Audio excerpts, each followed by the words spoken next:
ഷോപ്പിലുള്ള രാജന്റെ പെങ്ങളാണ് സാഹിറ. അവരിങ്ങട്ട് വിളിക്കുമ്പോൾ ഞാൻ പിന്നെന്ത് ചെയ്യണം?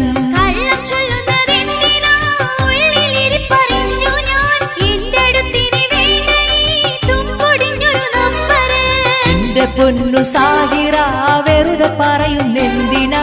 പടച്ചവനാണിതു സത്യമാ, നിനക്ക് സംശയ രോഗമാ?